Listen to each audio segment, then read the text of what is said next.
It all started with a stickman named Leo, who found an old pocket watch in his attic.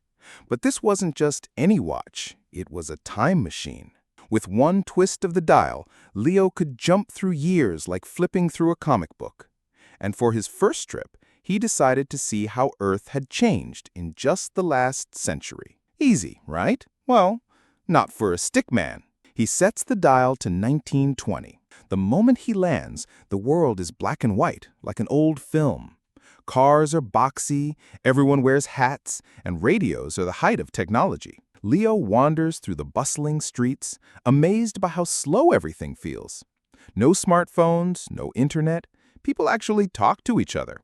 It's charming, but he misses Wi-Fi already. Next stop, 1930. The world feels heavier, quieter. Factories puff smoke into the sky, and bread lines stretch for blocks. The Great Depression is in full swing, and Leo can feel the weight of it. But there's also resilience. Stick people in this era find joy in music, dancing to jazz in tiny clubs. He taps his foot along, knowing this decade is about survival. With a twist of the watch, Leo jumps to 1940 and lands in the middle of chaos. Planes roar overhead, sirens wail, and newspapers scream about war. Stickmen soldiers march through muddy fields. It's dangerous here, and Leo hides under a crate. Even in the darkness, he spots moments of kindness, letters from home, shared meals, and hope that peace will return. 1950 arrives with a burst of color. Neon signs glow, rock and roll blares from jukeboxes, and people dream of the future. Leo rides in a chrome car with tail fins so big they could fly. But he also notices the first hints of environmental trouble. Factories pumping smoke without a care. The seeds of modern problems are already being planted. In 1960, the world is buzzing with change. Stickman astronauts are training for space, civil rights marches fill the streets, and new music changes everything. Leo floats in zero gravity during a simulated moon mission, then eats a terrible freeze-dried sandwich. Back on Earth, he feels the optimism, but also the tension of a world still figuring itself out. The planet's clock, however, keeps ticking. 1970 hits like a wave of color and protest signs. Bell-bottom pants, giant sunglasses, and disco balls spin above crowded dance floors. But Leo also sees oil spills darkening the oceans and smog choking the cities. For the first time, he hears about Earth Day and watches stick people plant trees. Maybe they're starting to understand the planet needs help. In 1980, everything feels louder. Music, fashion, politics, nothing is subtle. Leo gets tangled in cassette tape ribbon while trying to record a mixtape. Computers start popping up, but they're huge and slow. Factories hum, cities grow, and no one's thinking much about the future. They're too busy living in the moment. The planet's clock, however, keeps ticking. By 1990, the world feels connected in a new way. Leo logs onto the internet for the first time and is greeted by the screeching sound of dial-up. Global communication explodes, but so does consumerism. Plastic is everywhere, and so are billboards. It's exciting and a little overwhelming. Earth seems busier than ever, but also more fragile. When Leo lands in 2000, it feels like the future. Glass skyscrapers glint in the sun, cell phones are in everyone's hands, and there's talk of going to Mars. But there's also news about melting ice caps and rising seas. Leo realizes the planet is changing faster than people realize. Technology races forward, but nature is falling behind.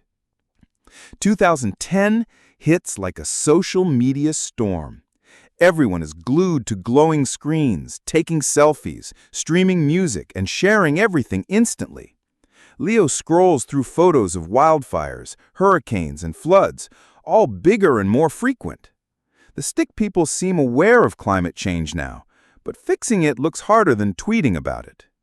When he lands in 2020, Leo is met with empty streets and masked faces. The world has slowed down in a way he's never seen. A pandemic has brought everything to a halt. Nature, however, takes a breath. Clearer skies, quieter cities. It's a strange reminder that Earth can heal if it's only given the chance. Leo feels both hope and worry. Leo jumps to 2030, and now things look different. Solar panels cover rooftops, wind turbines spin on distant hills, and cars hum instead of roar. People seem more careful with the planet, but not everyone has joined effort. The balance between progress and preservation is fragile, and Leo wonders if it will hold. By 2040, technology is dazzling.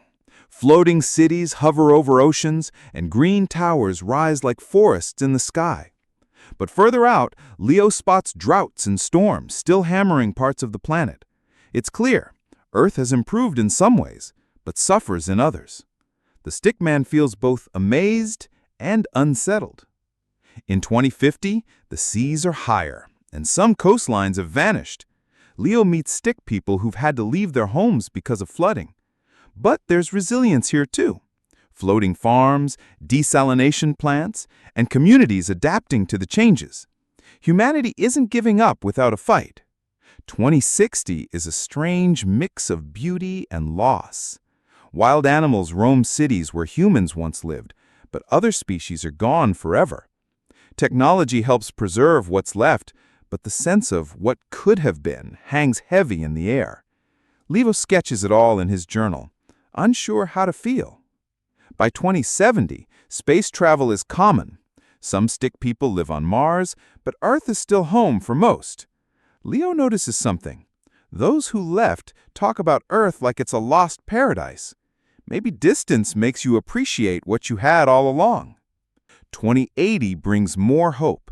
Reforestation projects have turned deserts green again, and oceans sparkle with life in places once dead. The air smells cleaner and wildlife returns. It's proof that recovery is possible, even if it takes decades of effort. By 2090, Earth feels calmer. Renewable energy powers almost everything, and communities work in harmony with nature. It's not perfect, nothing ever is, but Leo can see the difference a century has made. The planet has scars, but it's still alive, still beautiful. Finally, Leo returns to 2020, exactly 100 years from where he started. He stands on a hill, watching a sunset that glows across oceans and forests. He says, "We've been through so much, but we're still here." And with that, he twists the watch one last time, carrying the story back to the present.